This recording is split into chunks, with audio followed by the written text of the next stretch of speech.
तो चलिए सॉल्व करते हैं एग्जाम्पल 1। ठीक है, आपको एग्जाम्पल 1 में बोला है lines P Q and R S. ठीक है, P Q and R S intersect at O. ठीक है, ये दोनों लाइन क्या है, ओ पे इंटरसेक्ट कर रहा है। ठीक है, if angle P O R, कहा गया angle P O R, this angle is to R O Q, is to R O Q. ठीक है, दिस एंगल, इन दोनों एंगल का रेशियो दे रखा है 5:7। ठीक है, then find all the angles. ठीक है, इन दोनों एंगल का अपने को रेशियो दे रखा है 5:7, मतलब अगर ये दोनों एंगल का रेशियो 5:7 है तो इस एंगल का मैं 5x बोल सकता हूँ और इस एंगल को 7x बोल सकता हूँ। क्यों?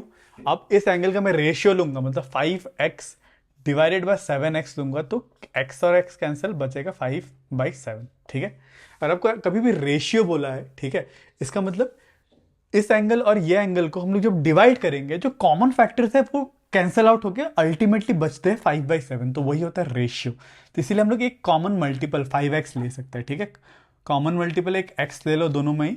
ठीक है, तो ये एंगल जो होगा 5x और 7x, तो हम लोग कह सकते हैं let angle P O R, angle P O R equals to 5x and angle R O Q, R O Q equals to 7x। ठीक है, ये एक 5x हो गया, एक 7x हो गया। आई होप आपको क्लियर है क्यों 5x और 7x लिया। ठीक है, अब मान लो इनका एंगल 50 होता, 70 होता। ठीक है, 50 और 70 होता, तो अगर अगर कोई दो एंगल है, मान लो 50 और 70, इनका रेशियो क्या होगा, 50 डिवाइडेड बाय 70 करेंगे तो ये और ये कैंसिल हो जाएगा, बचेगा 5:7। ठीक है, तो हम लोग ने क्या कैंसिल करा, एक 10 कैंसिल करा ना, इससे भी 10 कैंसिल करा, इससे भी 10 कैंसिल करा, तो बेसिकली जो भी कैंसिल हुआ रहेगा उसको मैंने x बोल दिया। ठीक है, 5x और 7x।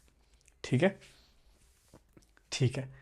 अब अब हम लोग को ये भी पता है, ये देखो ये वाला क्या है, अगर आपने बस ये वाला फिगर देखा, P Q is a line और इसमें एक रे स्टैंड कर रहा है एंगल आर। ठीक है, इससे हम लोग ये कह सकते हैं एंगल, ये वाला एंगल प्लस ये वाला एंगल 180 डिग्री होगा। Angle P O R plus angle R O Q, angle R O Q Q equals to 180 degree. क्यों? लीनियर पैर, लीनियर पैरेक्शियम नहीं, एंगल, हाँ लीनियर पैरेक्शियम, यही रीजन था ना। एक लाइन में अगर एक रे उसको कट कर रहा है तो जो दो एंगल बनेंगे उनका सम 180 डिग्री आएगा, लीनियर पेयर एक्सियम। ठीक है, अब देखो मुझे एंगल पी ओ आर पता है 5x। ठीक है, 5x plus are O Q पता है 7x, 7x equals to 180 degree. ठीक है, दोनों को ऐड कर दो। ठीक है, ये इक्वेशन मिला, तो 5x प्लस 7x होगा तो 12x इक्वल्स टू 180 डिग्री। तो x मिला 180 डिवाइडेड बाई 12। ठीक है, तो 180 डिवाइडेड बाई 12 होता है 15, होता है शायद से 6 से 2 टाइम्स 630, हाँ 15, तो मुझे x मिला 15। ठीक है, अब x मुझे 15 मिला तो मैं सीधा, x मुझे 15 मिला तो मुझे एंगल ये वाला भी मिल गया। ठीक है, इसको मिटा देते हैं, x 15 मिला तो एंगल पी ओ आर कितना बन गया, 5 इंटू 15, 5 इंटू 15 कितना होता है 75 डिग्री। ठीक है, और सेम वे में आर ओ क्यू कितना मिला, 5 इंटू एक्स क्या है 15, सॉरी 7 इंटू 15 तो ये मिला 105 डिग्री। इसका मतलब ये मुझे एंगल मिला 105 डिग्री और ये वाला एंगल मुझे मिला 75 डिग्री। ठीक है, आई होप आपको ये क्लियर है। ठीक है, अब मुझे ये वाला एंगल मिल गया, ये वाला एंगल मिल गया।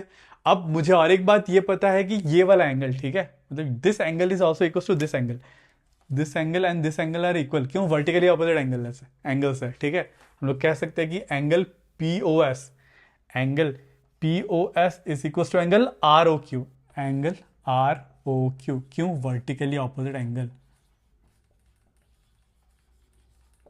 Opposite angle. ठीक है, क्योंकि ये वर्टिकली ऑपोजिट एंगल्स है, इसीलिए ये वाला एंगल और ये वाला एंगल सेम रहेगा। इसका मतलब ये एंगल 105 है तो ये वाला एंगल भी क्या रहेगा, 105 डिग्री। ठीक है, सेम वे में ये वाला एंगल और ये वाला एंगल भी इक्वल रहेगा। ठीक है, this two angles will be equal. क्यों? They are also vertically opposite angles.